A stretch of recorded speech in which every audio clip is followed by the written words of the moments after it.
주진우 의원님도 헌법재판소에서 윤석열 뭐 기각된다 뭐 이런 얘기 많이 하지 않았어요?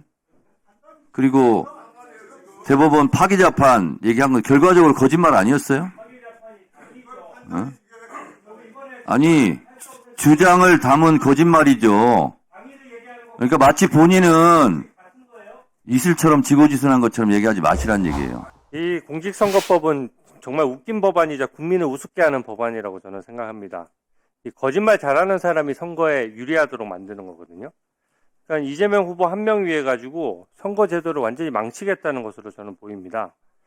아까 사무총장님, 네. 아까 선관위 입장이 좀 신중하자는 입장이라고 하는데 입법 정책적으로 봤을 때 네. 이렇게 되면 행위 부분을 없애게 되면은 사실상 공보물의 경력이나 학력 외에 나머지 어떤 후보에 대한 의혹을 제기하거나 후보자가 실적을 부풀리거나 그렇게 해서 발언한 것에 대해서 다 처벌할 수 없게 되는 것이죠. 실적 같은 경우에는 저희가 이제 간단히 말씀해 주세요. 예, 네. 경력에 포함돼서 처벌한 예는 있습니다. 다만 컨덕트 즉 단순한 행위, 사실관계에 대한 행위 여부에 대한 허위 사실에 대해서는 입법적 공백이 발생한 건 맞고요. 네. 우리 네, 국민들이 그 부분을 어떻게 생각할지에 대한 부분을 좀 고민을 하자는 겁니다. 네. 즉 선거의 공정성에 영향을 미치느냐 안 미치느냐의 부분을 조금 그런 부분에서 국민들이 그 허위 사실, 행위에 대한 허위 사실을 어떻게 판단할 것이냐라는 부분을 좀 고민해서 이번 입법 과정에 좀 반영을 시켰으면 좋겠다는 게 네. 저희 생각입니다. 이게 선거제도는 원래 대국민 인사청문회랑 똑같은 거거든요. 민생에 바쁜 국민이 어떻게 일일이 후보자들에 대해서 조사를 합니까?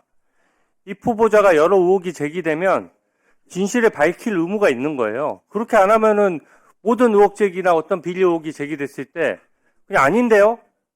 무조건 아닙니다. 그렇게 얘기하면 그 부분에 대해서 어떠한 제재도 없고 한다 그러면 말 그대로 뻔뻔하게 얼굴에 철판 깔고 거짓말할수록 유리해지는 거 아닙니까?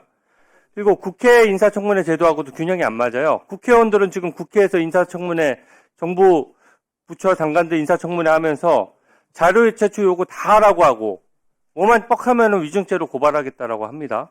여기서 지금 선서하고 어떻게 보면 여기 와서 청문회에서 허위로 얘기했을 경우에 다 고발하고 형사처벌하는데 왜 이 포부한 정치인들은 선거 과정에서 국민 앞에서 거짓말해도 아무것도 처벌 안 되겠도록 그렇게 만드는 것입니까? 저는 국회의원 권한은 늘리면서 국민 권한은 줄이는 꼴이라고 생각하고요.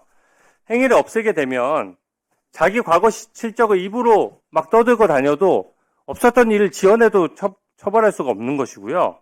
과거에 어떤 의혹 제기가 됐을 때 비리 의혹이 있어도 측근의 비리 의혹이나 금품 비리나 이런 의혹이 구체적으로 제기돼도 아니라고 하면 그뿐입니다.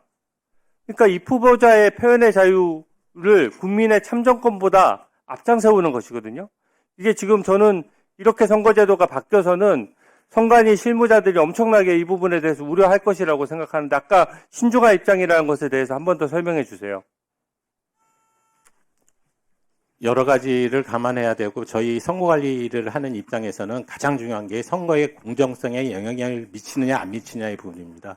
이런 부분을 선거관리위원회가 직접적으로 맞다 틀리다라는 말씀을 드리는 것보다 선거법에 대한 부분은 입법적으로 해결해야 될 부분이기 때문에 입법 정책적으로 우리 국회에서 잘 논의해 주시기를 바랍니다.